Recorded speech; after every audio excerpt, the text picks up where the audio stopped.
So I've been listening to the Cozy Babes podcast recently by Chloe Taylor, which is weird because I never really listen to like talky podcasts, if that makes sense. Like I normally listen to like more audio dramas. I don't know if it's because of like the summer vibes. I love autumn and I love spooky stuff, but for some reason I just stopped listening to all of my spooky podcasts. I still haven't finished the Magnus Archives because I do this weird thing, and I don't know if this, like, anyone else does this, where, like, I will watch a show, maybe sometimes even, like, binge watch it, and then I'll get to, like, the very last episode, and I won't watch the last episode because I don't want it to end. But it ends up spoiling the viewing experience for me because I will leave it, like, months and months and months so that all the information that I need is kind of, like, I've forgotten it, it's out of my head, it's gone. And then I'll watch the last episode and I guess it won't be as good because I will not remember the things that I need to remember, which is kind of good because then it's like, oh, well, I'm not as sad about it ending, I guess, because there's some distance between me and the show, I guess, for lack of a better phrase. But it also just ruins the viewing experience, I guess. I did it recently with Percy Jackson. Like I watched the Percy Jackson series on Disney Plus and I really enjoyed it. I enjoyed it more than I thought I was going to, but then I just didn't watch the last episode and it's been like 2 months and I keep forgetting to watch the last one. It's a bad habit and I really need to stop doing it. But yeah, I didn't do that with the Magnus Archives. I think I got to like the last season of the Magnus Archives and then I stopped listening to it because I didn't want it to end. And everyone in the comments was like, oh, like the first time listening is like the best. And like, I wish I could listen to it for the first time again. And it is such a good experience. And I'm sure it's going to be amazing when I re-listen to it because I probably will because I love it. But yeah, I'm making it my mission now to like listen to and finish the Magnus Archives because I can't keep doing this to myself. Like I can't just stop watching or listening to something I'm enjoying. I was also listening to the Silt Verses, which is another really good like horror audio drama podcast. And I really loved season 1. It's very poetic. It's amazingly written, like so well written. It makes me so jealous when I listen to really good stuff like this and I'm like, oh, I wish I could write like that, but it's so good. And season 1 was kind of like them. I mean, other stuff happened too, but it was basically these two characters like driving in a car on the run. My voice just went then, sorry. These two characters driving in a car on the run talking about spooky stuff and life. And it was honestly vibes. And spooky stuff still happened, but it was sort of like I could handle it. Whereas season 2 just wastes no time with the horrible, like, body horror.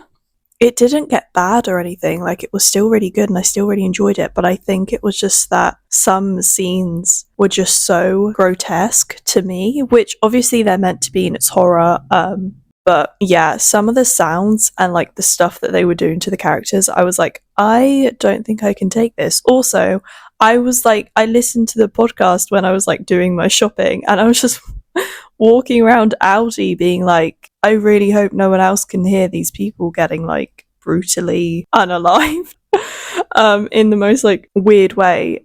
So yeah, I'm gonna try and give Silt Versus another go, but I am a bit of a baby when it comes to body horror and I have such a big imagination, which is a blessing and a curse because obviously with podcasts you kind of have to visualize it yourself because you're just listening. But I think a lot of the time as well, I build up stuff in my mind to be way worse. So it's a good thing and a bad thing. So yeah, those are really good podcasts that I love and still love. And I'm going to definitely give them another go and continue the Magnus Archives. But I don't know, for some reason, like the beginning of the year, it was still winter, still kind of chilly. I really enjoyed like running errands and listening to them or like going on my walks, listening to them. It was such a vibe.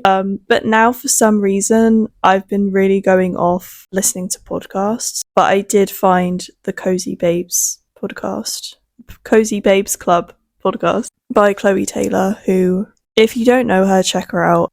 She's amazing. Check out her YouTube channel and stuff.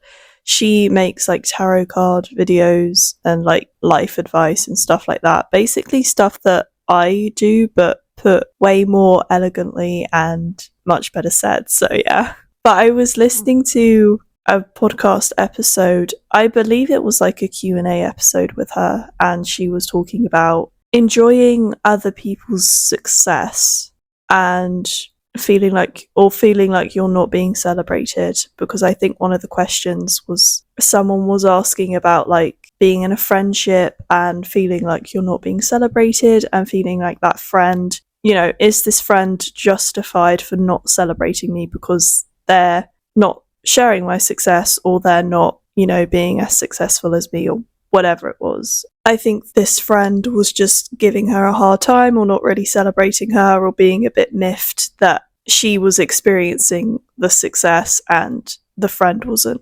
Which, first of all, just shocked me so much, because I was like, it's crazy to me that some people can be so wrapped up in their own lives and their own problems or whatever, that they could be so selfish and horrible and just blatantly rude as to just completely disregard others, especially if it's a person that they love or care about. And so you should be treating this person with respect and want to hear and celebrate or support, whether it is good or bad news. And I think it's definitely finding the right people, and by that I mean finding emotionally mature people who understand and can strike a balance between I want to be heard but also I want to listen to you. It made me think of something a situation that I was in like years ago, where I had a best friend for many years who was quite self-consumed, I guess, for lack of a better word. I don't know if that's a term,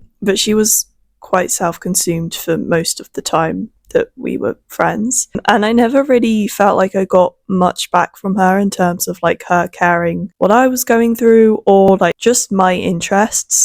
I remember we were always watching films that she wanted to watch or shows that she wanted to watch. And I remember one thing that happened, which really like doesn't sound like a big thing, but it was just the way she always acted. And it was lots of little things like this that were building. And this was kind of like one of the many nails on the coffin of our friendship.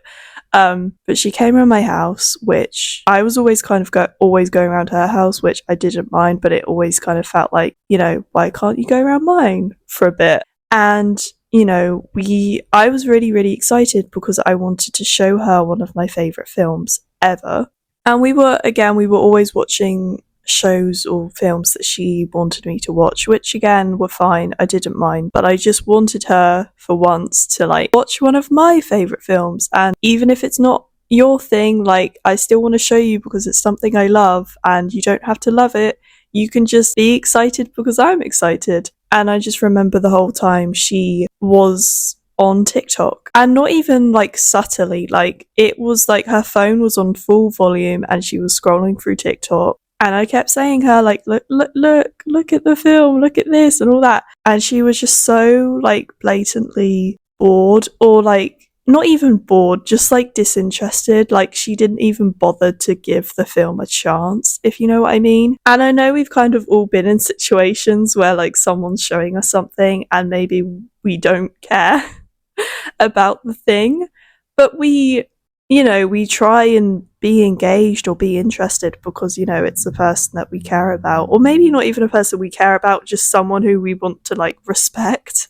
So we kind of like, oh, that's really cool. Like, oh wow, thank you for showing me that. But yeah, she was just on her phone the whole time, talking the whole time. And that really made me think about stuff. But yeah, and then she had brought round like a DVD for us to watch that she wanted to watch, and she was not on her phone, and the whole time she was watching the film and she was telling me stuff about the film, and she was like, are you watching the film? And I was like, yes, I'm watching the film, but like, why weren't you like this when I was trying to show you something that I like? So yeah, it felt, a lot of the time it felt very one-sided, and it was very hard because we were very close and I had a lot of love for this person, but towards the end I had been and was growing a lot and realizing what I wanted. I was kind of growing out of like, and realizing like, oh, maybe I'm a people pleaser.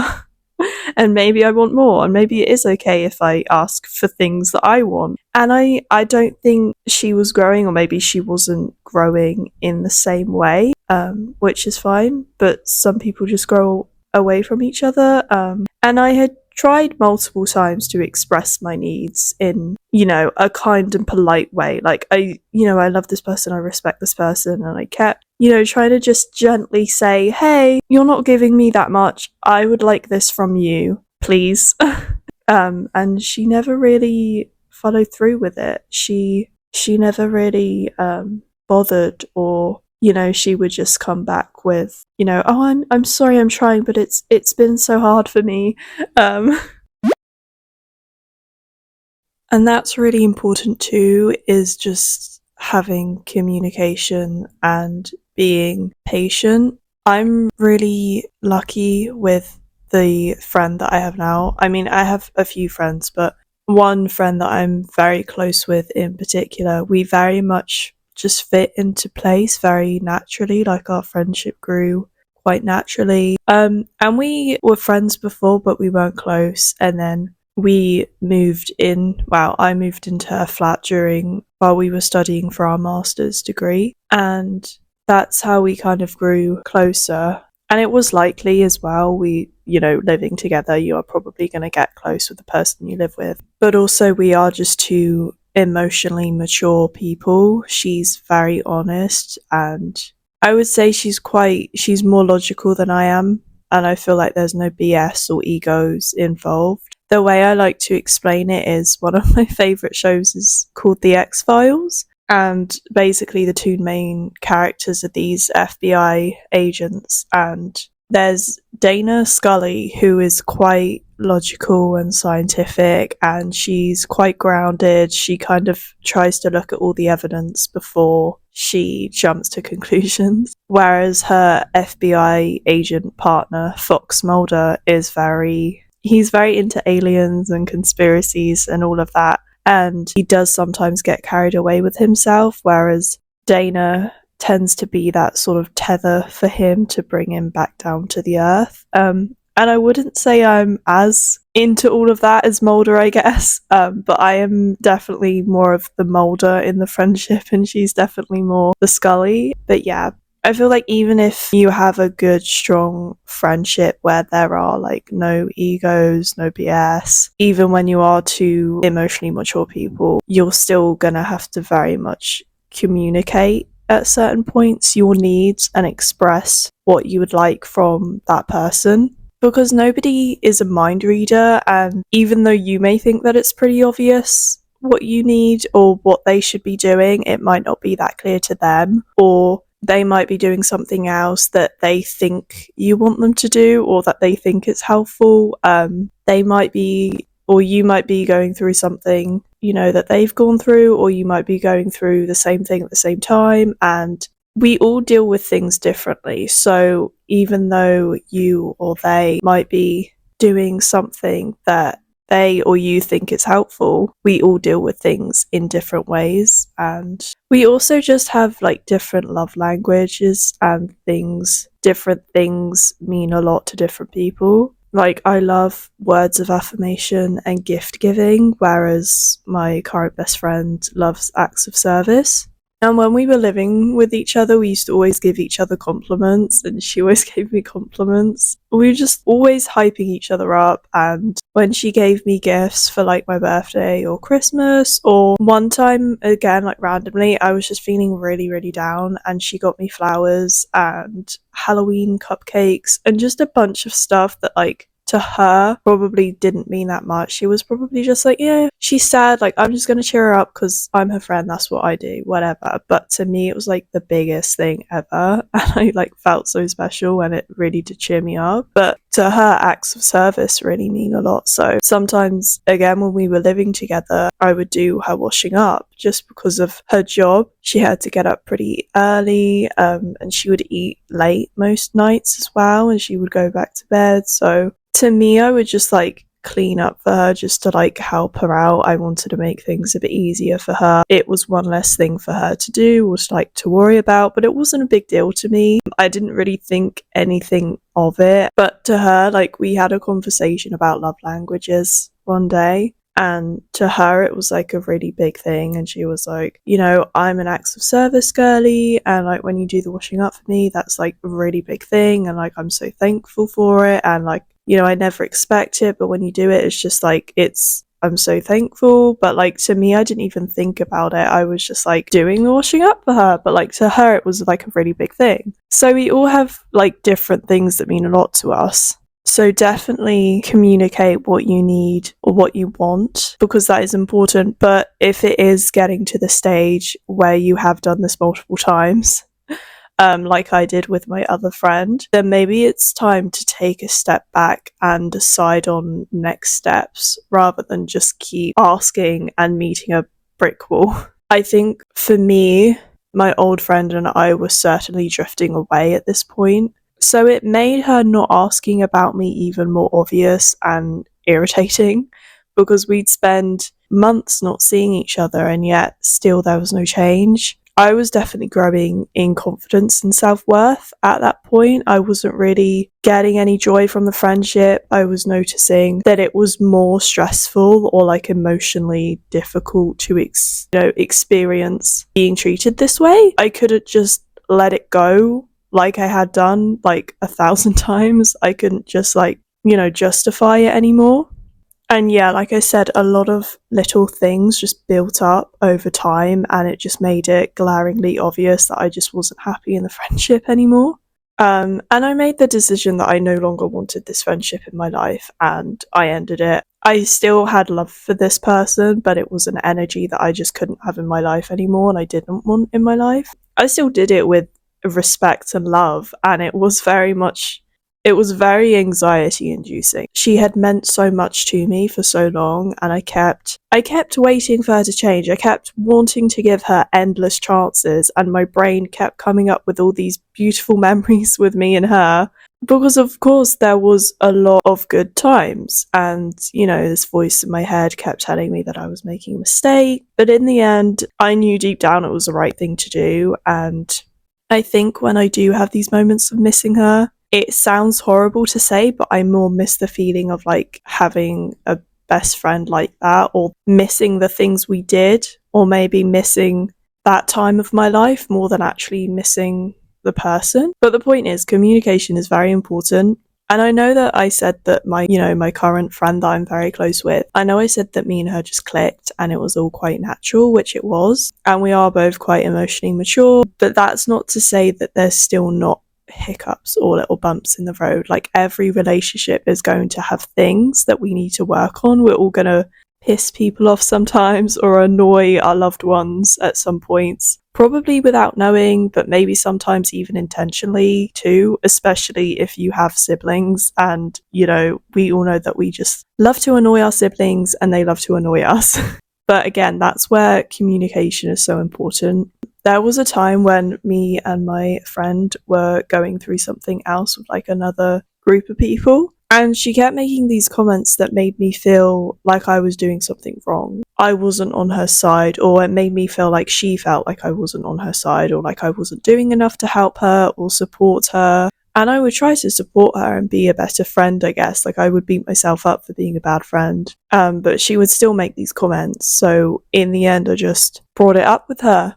And I didn't go in guns a-blazing. I didn't, go in accusing or telling her what she did wrong. I just said, again, with love and respect, I was like, hey, bestie, you keep saying these things and it's making me feel like this. So am I doing anything wrong? Like, what can I do to support you more? Because I'm having a hard time knowing what I can do. And it's making me feel like I'm a horrible friend. So please tell me what I can do to make you feel better.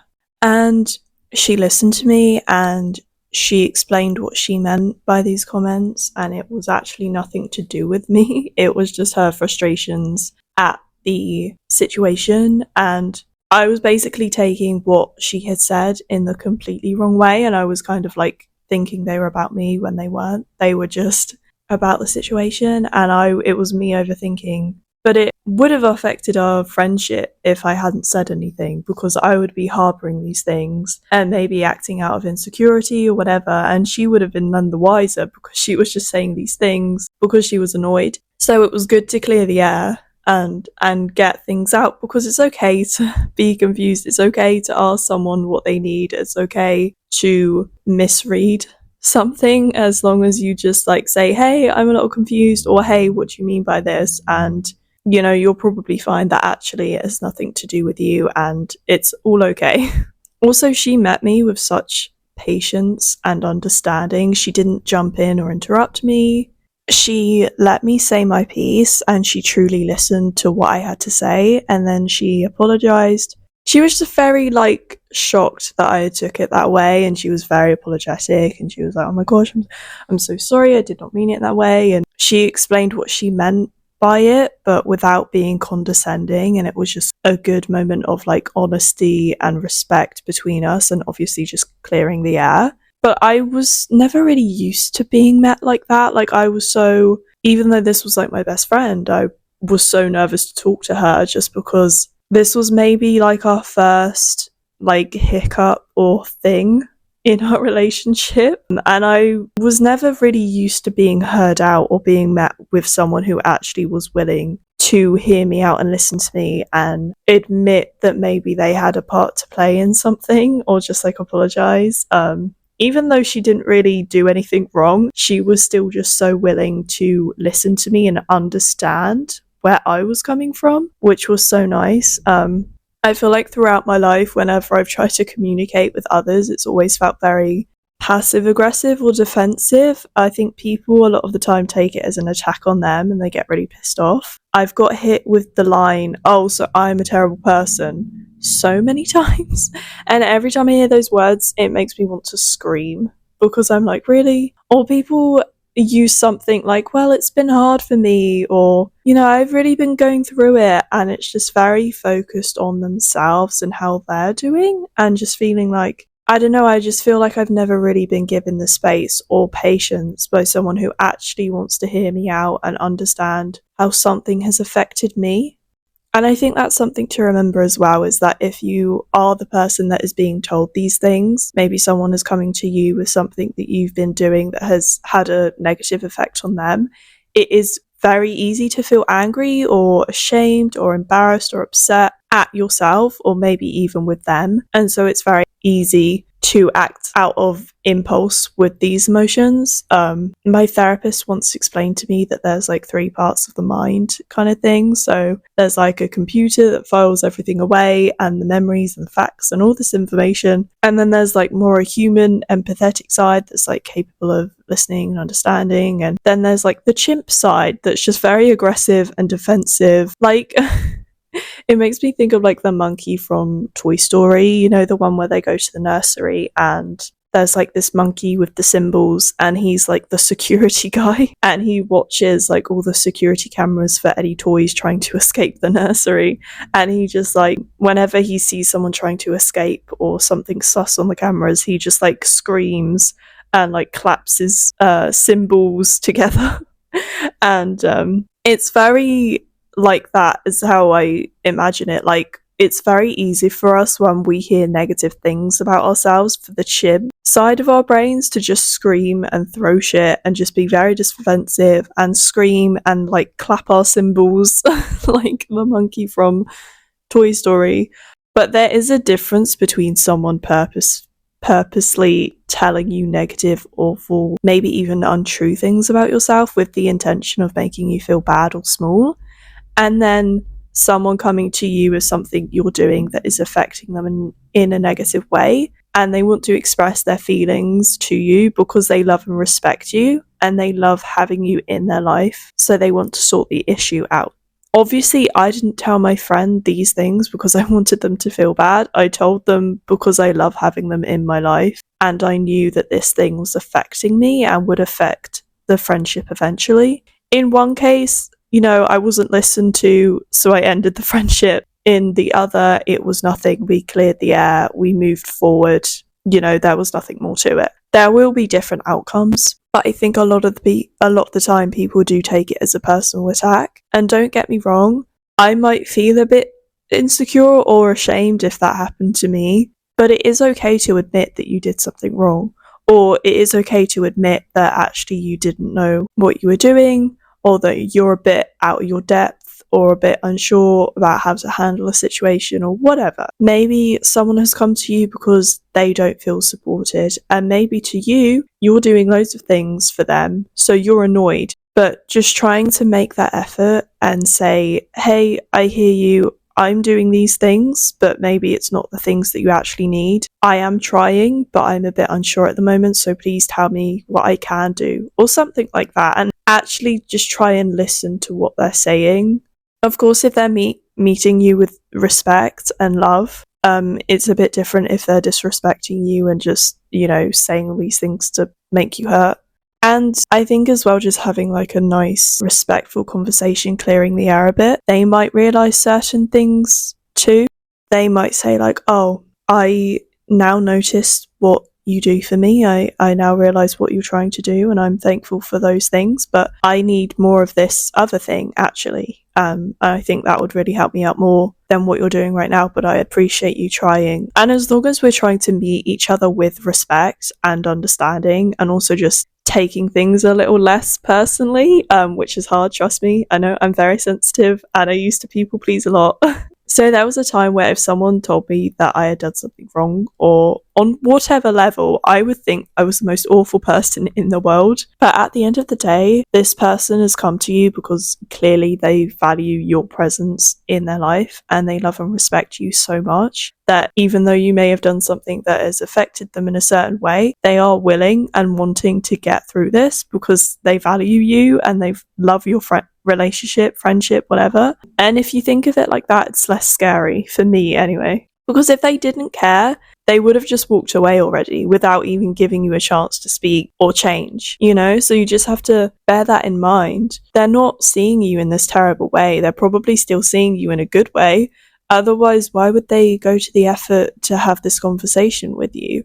Because it's scary too. Like, it can be quite nerve-wracking going up to someone you care about and value and admitting that they've maybe affected you in a negative way, and starting that difficult conversation. So why would they put themselves through that if, they just think you're horrible and want nothing to do with you? They would just walk away, right? Yeah, just having that understanding and that communication and realizing that, hey, like, we're just going to meet each other with love and respect. We're going to have a nice conversation and, it's all going to be okay. I'm not an expert on this, by the way. I wanted to talk about it. So yeah, that's my 2 cents in the conversation, I guess, if that's the right saying. So yeah, I will love you and leave you now, and I hope this helps put some things into perspective, and have a great day or night or whenever you're listening to this.